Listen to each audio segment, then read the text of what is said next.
और ब्लाउज भी cricket ball का है। मेरा एक बैग भी बनाया था मैंने सीजन बॉल का। कभी इससे पहले कभी इतना प्रमोशन नहीं किया मैंने, सिवाय धड़क के। मेरे डायरेक्टर ने मुझे बोला था कि जब भी आप स्क्रीन पर आओ महिमा बनकर, ऐसे लगना चाहिए कि उजाला आया है, सूरज आई है बादलों के पीछे से। मेरे कोच मुझे कहते थे कि मेरा कवर ड्राइव विराट सर से मिलता जुलता है। दोनों कंधों को डिस्लोकेट कर लिया था मैंने प्रैक्टिस करते करते। अम्मा आती थी स्पोर्ट्स डे पर, मैं ज़मीन पे जो मिट्टी रहता था मैं वो मिट्टी अपने आप पे डालती थी और आके वो बहुत बहुत मेहनत की मैंने मम्मा, और नहीं हो रहा मुझसे। रिसेंटली आपने एक पेंडेंट पहना था जिसने बहुत अटेंशन ग्रैब किया था कि अगर कोई नहीं चाहते हैं कि गलत एंगल्स आए, वो मतलब रिस्पेक्ट करे, ऐसे ढूंढे ना, क्योंकि गाड़ी से निकल रहे तो वो ढूंढते हैं कि कुछ ना कुछ डाले, ऊप्स मोमेंट या हाँ वो ढूंढते रहते हैं और सही नहीं है ये। क्या गलत उम्मीद है कि मैं सोसाइटी को से ये मांग रही हूँ कि बस वो डिसेंसी मेंटेन करे। इतना क्या सैक्रिफाइस, 5 लाइक कम आ जाएंगे, गलत एंगल मत डालो।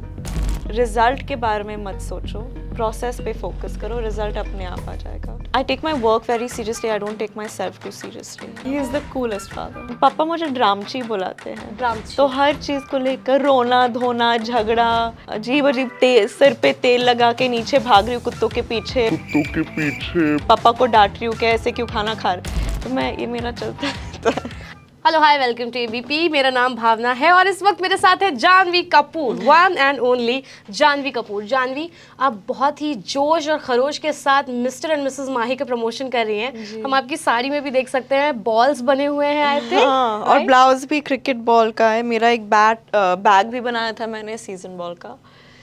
सीरियसली? हाँ, जब आप वोट देने गए थे ना, तब भी हमने देखा कि आपके दुपट्टे में भी I think song mention lyrics, था। हाँ, यस, सॉन्ग लिखे मेंशन थे था। मैंने। सो कितना एक्साइटेड है आप मिस्टर एंड मिसेस माही को लेकर? बहुत एक्साइटेड। जैसे कि आप देख सकते हैं, आई डोंट थिंक मैंने किसी भी फिल्म की प्रमोशन ऐसे की है इससे पहले। इनफैक्ट फिल्म शूटिंग तक मुझे बहुत मज़ा आता है। मैं मेरे काम को जानती हूँ, वो पूरे प्रोसेस में मैं जोश लगा के ईमानदारी से काम करती हूँ। लेकिन हर एक फिल्म के प्रमोशन के वक्त मैं डर जाती हूँ, क्योंकि मुझे ज़्यादा बात करना पसंद नहीं, ज़्यादा दिखना इतना पसंद नहीं। तो प्रमोशन में थोड़ी, मैं ये नहीं कहूँगी कि आलसी हो जाती हूँ, लेकिन सोशल एंजाइटी हिट करती है। सोशल एंजाइटी भी नहीं, बस मुझे लगता है कि खुद कोई अपना ढंडोरा कैसे पीटे अपने काम का, तो मैं बस चुप हो जाती हूँ। या कभी इससे पहले कभी इतना प्रमोशन नहीं किया मैंने, सिवाय धड़क के। और धड़क के टाइम पे भी ईशान मेरे साथ था, तो मैं उसी को बात करने देती थी, मैं चुपचाप कोने में बैठी रहती थी। लेकिन अभी आई थिंक ये फिल्म मेरे करियर के लिए, हम सब के लिए इतनी स्पेशल है, और मेरा ये मानना है कि इतनी खूबसूरत और ज़रूरी फिल्म है ये।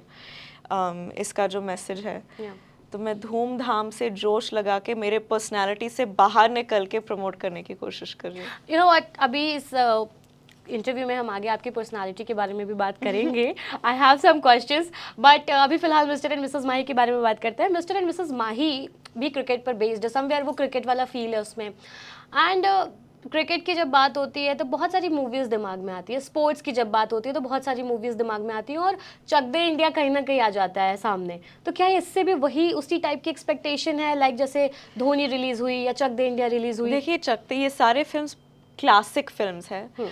लगान भी, उसमें भी क्रिकेट था। लेकिन मैं एक चीज़ कहना चाहूँगी कि हमारी फिल्म एक स्पोर्ट्स फिल्म नहीं है, एक क्रिकेट फिल्म नहीं है। इनफैक्ट अगर आप क्रिकेट को फिल्म से हटा दें तो इतना कुछ बदलता नहीं है। क्रिकेट के जगह सिंगिंग भी हो सकता था, डांस भी हो सकता था, कुछ भी हो सकता था। हमारे निर्देशक क्रिकेट के बहुत दीवाने हैं। लेकिन ये कहानी है सपनों के बारे में, रिश्तों के बारे में, पति पत्नी के बारे में। आम जिंदगी में इतनी बार होता है कि आपका एक सपना होता है, लेकिन उसको पूरा करने में जो हिम्मत लगती है, जो फैमिली का सपोर्ट लगता है, वो नहीं मिलता आपको, तो आप वो सपने के पीछे नहीं भाग पाते। तो ये उन लोगों की कहानी है, बाप बेटे की कहानी है। कैसे चाहे आप जितना भी देख लो ज़िंदगी में, अचीव कर लो ना कर लो, जितने भी बड़े हो जाओ, आपको वो पिताजी का अप्रूवल, वैलिडेशन तो चाहिए ही होता है। तो वो उन चीज़ की कहानी है, कैसे एक पति अपने पत्नी को सपोर्ट करता है, उसकी आंखें खोलता है, और कैसे एक लड़की के लिए वो बहुत बार होता है ज़िंदगी में कि एजेंसी एक चीज़ होती है महिलाओं में जो कि ज़्यादातर नहीं होता है, कि हमें पता नहीं कि हम वी कैन बी ओपिनियनेटेड, हम हमारी आवाज़ को यूज़ कर सकते हैं, हमारे सपने क्या है हम उनके पीछे भाग सकते हैं। तो ये इन सारी चीज़ों की कहानी है। आपका रोल बहुत जैसे आप हो, मुझे लगता है उससे बहुत हट के होता है। जैसे बवाल में भी जो आपका एक रोल था, एक वाइफ का रोल था, और उसमें भी आप थोड़ा सा, क्या उसी टाइप का कुछ हमें देखने को मिलेगा? नहीं, आई थिंक बवाल में मैं आज ही सोच रही थी उसके बारे में, क्योंकि दोनों राइटर्स सेम है फिल्म के। बवाल में काफ़ी सेमी सी थी निशा, जो कि मेरे किरदार का नाम था, बहुत ही मैच्योर थी, बहुत ही एक पेंसिव थी, मेलंकोलिक थी। लेकिन महिमा का जो कैरेक्टर ब्रीफ है कि हाँ वो बहुत भोली है, वो अपने सपनों को ठीक तरह से पहचान नहीं पाई है, क्योंकि उसे कभी वो क्षमता नहीं दी गई थी कि वो अपने आवाज़ को इस्तेमाल करे, अपने ख्वाबों को पूरा करे। वो दूसरों की धुन पे ज़िंदगी जीती रहती है, लेकिन बहुत खुश है। मेरे डायरेक्टर ने मुझे बोला था कि जब भी आप स्क्रीन पर आओ महिमा बनकर, ऐसे लगना चाहिए कि उजाला आया है, सूरज आई है बादलों के पीछे से। तो वही कोशिश रही है। तो काफ़ी हंसमुख कैरेक्टर है, पॉजिटिव कैरेक्टर है, और वो जिस तरह की प्रॉब्लमैटिक मैरिज में मेरे बवाल की कैरेक्टर थी, उस सिचुएशन में तो नहीं, उस हद तक तो नहीं है। ओके अभी बीच में आपने एक लाइन यूज़ की, फादर का वैलिडेशन आप कितने भी बड़े हो जाओ ज़रूरी होता है। रियल लाइफ में भी ऐसा होता है? 100%। लेकिन पापा मुझे वैलिडेशन बहुत आसानी से दे देते। हाँ, उन्होंने बोला था I am a very cool father. Recently मैंने उनका इंटरव्यू किया था, he said I am very cool father. He is the coolest father. Okay अच्छा, इस मिस्टर एंड मिसेस माही में आपने सूर्य कुमार यादव का scoop shot I think practice किया है। तो ऐसे कुछ एक शॉट्स आप बता सकते हैं? जैसे धोनी का कौन सा शॉट फेमस है? फेमस, उनका तो हर शॉट फेमस है। नो, इट्स लाइक एक शॉट जो सिग्नेचर शॉट होता है। Helicopter. Yes. Helicopter. And Virat का cover drive. Oh yes, Rohit Sharma switch hit या पुल शॉट। Pull shot. अरे Yes. मेरे सारे फेवरेट शॉट्स है ये। बट आपको लोग, मेरे कोच मुझे कहते थे कि मेरा कवर ड्राइव विराट सर से मिलता जुलता है, मेरा फॉर्म। नाइस। अच्छा, so basically you took proper coaching and training and proper 2 साल के लिए दोनों कंधों को डिसलोकेट कर लिया था मैंने प्रैक्टिस करते करते। बाप रे। सो एज अ किड हर बंदा होता है, कोई स्पोर्टी होता है, कोई कल्चरल एक्टिविटीज में मैं बहुत बिल्कुल स्पॉटी नहीं थी। टॉम बॉयिश और समथिंग? कुछ नहीं, मैं इतनी मतलब स्पॉटी का जो ऑपोजिट होता है मैं वो एक्सट्रीम पे थी। मैं स्कूल के स्पोर्ट्स डे पे जाती थी, इतनी आलसी थी मैं। स्पोर्ट्स को लेके कोई दिलचस्पी नहीं थी कि मम्मा आती थी स्पोर्ट्स डे पर, मैं ज़मीन पे जो मिट्टी रहता था मैं वो मिट्टी अपने आप पे डालती थी और आके वो बहुत बहुत मेहनत की मैंने मम्मा, और नहीं हो रहा मुझसे। सो इट्स सेम, मतलब सबको अपने मम्मी पापा से डर लगता है। हाँ, लाइक वो पुश करते हैं कि गो एंड पार्टिसिपेट एंड नहीं मम्मा मुझे कभी ऐसे स्पोर्ट्स के लिए तो पुश नहीं करती थी, क्योंकि वो जानती थी कि इसमें मतलब नहीं हो पाएगा। छोड़ दो बेचारी को। ओके सो ये अभी मैंने कुछ दिन पहले ही जैसे बताया कि सर का इंटरव्यू लिया था, तो सर बोल रहे थे कि जब मैंने उनसे पूछा कि who is the funniest one in your family, so he said कि जानवी, अनफॉर्चुनेटली जानवी का फनीएस्ट साइड कोई देख नहीं पाया। She is very funny, although Khushi is also funny but with poker face. She is extremely funny. See, unfortunately, nobody in the audience has seen her funny side. Khushi has got a poker face and can be funny. या Khushi's humour very dry humour. वो एक वो बोलती कम है, लेकिन जब बोलती है उसका एक लाइन आता है और वन लाइन है। हाँ, 1 लाइनर। मैं तो जोकरगिरी करती रहती हूँ घर पे। सो कैसे, जैसे कि पता नहीं, मैं आई गेस मैं बहुत हाइपर हूँ, और मैं मतलब हर चीज़ को लेकर बहुत ड्रामेटिक। पापा मुझे ड्रामची बुलाते हैं। ड्रामची। तो हर चीज़ को लेकर रोना धोना झगड़ा, अजीब अजीब सिर पे तेल लगा के नीचे भाग रही हूँ कुत्तों के पीछे, पापा को डांट रही हूँ कि ऐसे क्यों खाना खा रहे। तो मैं ये मेरा चलता रहता है। मिमिक एंड ऑल भी कुछ आप करते हो, जैसे कोई मिमिक्री या फिर हाँ, कभी मिमिक्री करती रहती हूँ, और आई थिंक मेरे रिएक्शंस ज़्यादा पापा, हाँ, पापा को हंसाते हैं कई बार। व्हेन वी आस्क कि आप, कभी ऐसा होता है कि एज अ फादर आपको अपने बच्चों से डांट सुननी पड़ती है? बिकॉज कई बार क्या होता है कि उनको जब बहुत सुननी पड़ती है। He said same. आप इतने इवेंट्स में जाते हैं ना, प्रेस इज ऑलवेज देयर, तो वहाँ पर किसी ने आपने कोई ऐसी स्टेटमेंट दे दी हो और फिर आप जब घर आए हो तो आपके बच्चों ने या फिर आपकी फैमिली ने बोला हो कि यार ये नहीं बोलना था? कई बार हुआ है, कभी कभी कैरिड अवे होकर मैं कुछ ज़्यादा बोल देता हूँ। कई बार ऐसा होता है कि जब आप मीडिया में जाते हैं, जब आप किसी भी इवेंट में जाते हो तो मीडिया होती है बहुत सारी और आपसे सवाल पूछ लिया जाता है और आप जवाब दे देते हैं, बट कई बार आपके किड्स को वो पसंद नहीं आता, जो कि हम लोगों के सबके जनरल घर में होता ही है, और फिर घर वापस आने के बाद उनकी क्लास लगाई जाती है कि आपने ऐसा क्यों कह दिया, क्योंकि आपको हाँ नहीं ये कहना बहुत हुआ है। और पापा बेचारे, उनकी नीयत बहुत अच्छी है हर चीज़ को लेकर, और वो ना नहीं बोल पाते हैं। तो जब भी कोई भी उनको इंटरव्यू के लिए पूछता है वो बोलते हैं कि अरे मैं इतने प्यार से पूछा, मैं ना कैसे बोलूँ। और फिर जब वो उनसे बातचीत करने लगते हैं वो भूल जाते हैं कि ये चीज़ रिकॉर्ड होने वाली है और फिर पूरी दुनिया देखने वाली है। तो वो इस चीज़ का अंदाज़ा लगा ही नहीं पाते हैं। वो मैंने बोला कि आपने ये पूरे नेशनल टेलीविज़न पर क्यों बोला? उन्होंने कहा कि क्योंकि उन्होंने मुझसे पूछा, मैं झूठ थोड़ी ना बोल सकता हूँ। तो मैंने बोला कि आपने पूरा एक्सपोज़े कर लिया, झूठ बोल दो कैमरे के सामने। लेकिन नहीं, खैर उनकी नीयत तो साफ़ है, लेकिन ये भी अभी मजाक ही बन गया घर पे। डांट पड़ जाती है। उन्होंने बोला था कि फिर वो पहले वो रोते हैं, फिर मैं रोता हूँ, सॉरी बोलता हूँ, फिर बच्चे आते हैं, सो ये सारा वो ड्रामा चलता रहता है पूरा घर पर। ड्रामा। कभी आपको ऐसा सेल्फ डाउट वाला टाइम आया है? हर मूवी के शूट के पहले होता है ऐसा? हाँ, ऐसे लगता है ना कि भाई ये तो कुछ बहुत ही अलग है, कर पाऊंगी, ठीक से कर पाऊंगी, नहीं कर पाऊंगी। लेकिन फिर वो एक आत्मविश्वास भी है कि चलो आउटकम जो भी हो, मैं ये जानती हूँ कि मेरे जितना मेहनत बहुत कम लोग करेंगे। और उस चीज़ में भी काफ़ी वैल्यू होती है। अगर आप अपने काम को सही नीयत से, ईमानदारी से, मेहनत से करो तो उससे बढ़कर और कुछ नहीं हो सकता। इनफैक्ट धोनी सर का एक कोट है कि रिजल्ट के बारे में मत सोचो, प्रोसेस पे फोकस करो, रिजल्ट अपने आप आ जाएगा। तो मेरा यही वसूल है लाइफ में। सो मिस्टर एंड मिसेस माही को लेकर भी बहुत सारे लोग बोल रहे थे कि ये धोनी के ऊपर फिल्म है या ये धोनी की स्टोरी है, ऑल्दो ट्रेलर में हमने देखा कि सिर्फ ऐसा कुछ भी नहीं है। नहीं, जैसे कि मैंने कहा, ये बस धोनी सर के फिलॉसफी पर आधारित है। लेकिन उनकी ज़िंदगी के बारे में या कुछ बायोपिक बिल्कुल नहीं है। Okay. An advice you want to give to your younger self? Don't be so hard on yourself. You can't get everyone to like you. Okay. You also opened up about how media sexualized you when you were 12 or 13 years, right? I think I got the age wrong. I think the age that I meant was just जब social media का boom हो रहा था. I think मैं 14-15 की थी. 14-15. या शायद actually या maybe 13-14, I'm not sure. Yeah. But अभी boom हो रहा था. अभी Instagram पर मतलब हाँ चीज़ें आ रही थी. Agree. So अब तो वो पैप वाला ज़माना भी बहुत है कि हर जगह आपको कैमरा आपका पीछा कर रहा होता है.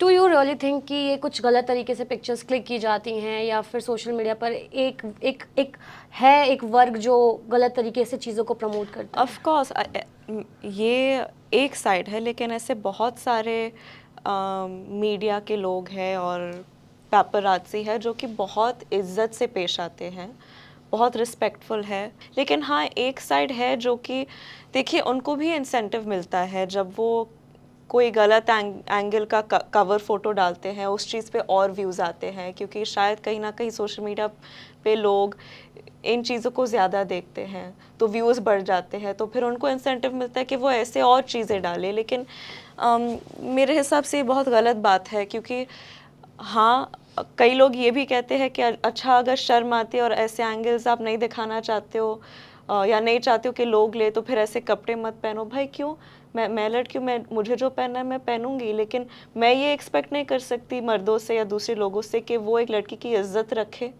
कि उससे जो पहनना है पहने दो, हम इज्जत से पेश आएंगे, गलत एंगल नहीं लेंगे। ये बेसिक डिसेंसी होती है ना। मैं मेरी फ्रीडम को क्यों मतलब रोक लूँ क्योंकि वो लोग अपने मॉरल गाइडलाइंस को फॉलो नहीं कर पाते। तो ये मुझे आर्ग्यूमेंट ही बहुत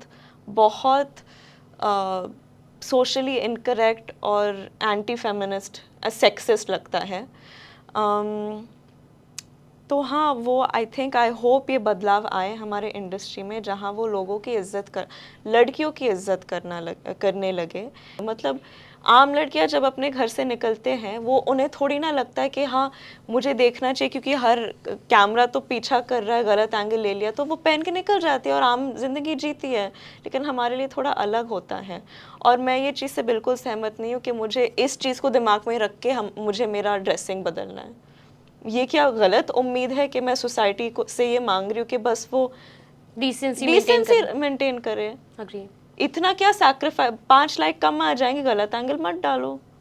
खैर, सोशल मीडिया पर बहुत से ऐसे लोग होते हैं जो बहुत फेक होते हैं। एक्चुअली समवेयर आई फील कि हम सभी होते हैं, बिकॉज हम मेंटली कहीं ना कहीं किसी ट्रॉमा से भी गुजर रहे हैं, बट हम अपनी गुड पिक्चर्स पोस्ट करते हैं, हंसती हुई पिक्चर्स पोस्ट करते हैं।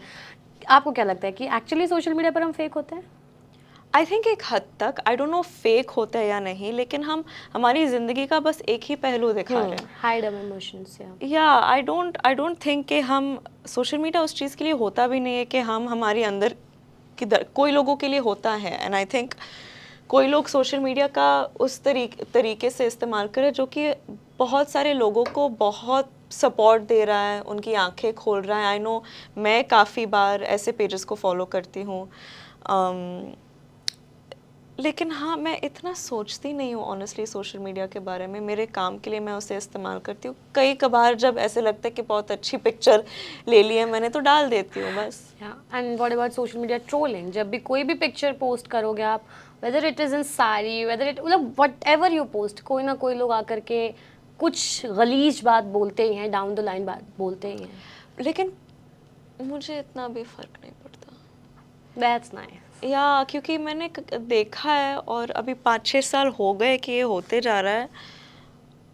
कई लोग बस बोलने के लिए बोलते हैं, उनको भी एक तरीके से इम्पोर्टेंस मिल जाता है ना, और टाइम पास हो जाता है। लेकिन अफसोस की बात ये है कि उनको लगता है कि नफ़रत फैलाने से और मज़ा आता है किसी की अच्छाई करने से। तो बस ये, but I guess it's human nature, मैं इतना नहीं सोचती हूँ। कई बार वो चीज़ सेंस भी नहीं बनाती जो वो कह रहे हैं। अच्छा, कई बार बहुत इस बात पे बहुत डिबेट होती है, स्पेशली कि you are from certain family तो तुमको बहुत एडवांटेज मिल गई, but if we see this thing from a different lens, जब कोई किसी फेमस फैमिली से डेब्यू करता है या आने वाला होता है, तो उसके पास बहुत बैगेज भी होता है। इज़ इट ट्रू कि वो बहुत सारे एक्सपेक्टेशंस के साथ आ रहा होता है, लोगों की, इंडस्ट्री के अंदर के लोगों की? Plus of course I don't think, देखिए there two sides to every coin. मैं बस मेरे एक्सपीरियंस के बारे में बात कर सकती हूँ क्योंकि मैं और कुछ जानती नहीं हूँ। ऑफ कोर्स हम दोनों चीज़ों को कंपेयर नहीं कर सकते कि हमारे साइड का जर्नी और मुश्किल है या वो ज़्यादा मुश्किल है। फ़र्क ये है कि हमें शायद आसानी से मौके मिलते हैं, लेकिन इसका प्राइस ये है कि हमें वो मौका नहीं मिलता है कि हम लोगों को सरप्राइज़ कर पाएँ। क्योंकि लोग पहले से हमारे बारे में बहुत कुछ जानते हैं, और बी, वो हर काम को इस नज़रिए से देखते हैं कि इसको तो ये मौका आसानी से मिला है, बहुत सारा एक्सपोजर है, बहुत मदद मिला होगा इससे। तो वो एक स्क्रूटनी के नज़रिए से देखते हैं कि क्या सही हो रहा है, क्या गलत हो रहा है, क्या हर चीज़ को हमें वो प्रिविलेज या वो लग्जरी नहीं मिलता कि हम आके कुछ भी करके लोगों को सरप्राइज़ कर सकते हैं, जो कि शायद वो दूसरे साइड के लोगों को छूट ज़्यादा मिलती है वैसे। लेकिन इससे बड़ा फ़र्क ये है कि उनको मौके इतने आसानी से नहीं मिलते, और जब मिल भी जाते हैं तो अटेंशन इतना नहीं मिलता। So I think it's a much harder journey when you are from the outside to get a break. तो हम कंपेयर नहीं कर सकते। हाँ, मैं यहाँ बैठ के रो सकती हूँ कि बहुत प्रेशर है, लेकिन एटलीस्ट मुझे मेरे सपनों को जीने का, फिल्म सेट पे होने का मौका इतनी आसानी से मिला है। अभी आप like you are unfiltered somewhere, आप कुछ भी चीज़ होती है तो ओन करते हो। रिसेंटली आपने एक पेंडेंट पहना था जिसने बहुत अटेंशन ग्रैब किया। So I just wanted to ask you what quality makes you you? What quality makes me me? Yes, the one quality which I think that I take my work very seriously. I don't take myself too seriously. I'm like, yeah, I think I'm pretty simple like that. Simple okay one movie जो आप करना चाहती हैं Shri ma'am की जो जिसका remake बने and you want I don't think मुझे या किसी और इंसान को या एक्टर को उनकी कोई भी फिल्म करनी चाहिए. Really Yeah. So sir said कि मिस्टर इंडिया 2 बन सकती है so actually we were expecting कि हो सकता है कि उसमें आप दिखो या ऐसा कुछ मुझे इस चीज़ की वो आपको पता है ना, वो बोलते पता नहीं क्या बोल रहा है, मुझे कोई आइडिया नहीं है. Okay last question would be as an actress ma'am की ऐसी एक क्वालिटी जो आप लेना चाहो मे बी वो अभी नहीं है आप में बट वो आप चाहो कि आप धीरे धीरे डेवलप करो. आई थिंक वो 400 फिल्म्स करने के बाद जो फिनेस आता है उनके क्राफ्ट को लेकर, जो अवेयरनेस अलॉन्ग विथ स्पॉन्टेनिटी, वो एक कॉन्फिडेंस जो आ जाता है, आई थिंक वो 400 फिल्म्स के एक्सपीरियंस के बाद एक कलाकार कैसे परफॉर्म करता है, मुझे वो स्किल चाहिए. वो स्किल चाहिए. कभी कोई वेब सीरीज करने में इंटरेस्टेड हैं आप? ऑफ कोर्स, अगर स्क्रिप्ट अच्छी हो. कूल. मिस्टर एंड मिसेस माही के बारे में कुछ जो भी आपको कहना है प्लीज कह दीजिए. मिस्टर एंड मिसेस माही एक बहुत ही प्यारी फैमिली फिल्म आ रही है आपके नज़दीकी सिनेमा घरों में on the 31st of May. ये कहानी है सपनों के बारे में, पति पत्नी के बारे में, अरेंज मैरिजेस के बारे में, फैमिली के बारे में, और इसमें सब कुछ है, रोमांस, गाने, कॉमेडी, ड्रामा, थोड़ी सी क्रिकेट. प्लीज़ देखिएगा, बहुत मेहनत और ईमानदारी से बनाई गई है. And thank you for watching this video. Thank you, Janvi, for giving your time. Thank It you. was really wonderful. Thank Really. you. Thank you.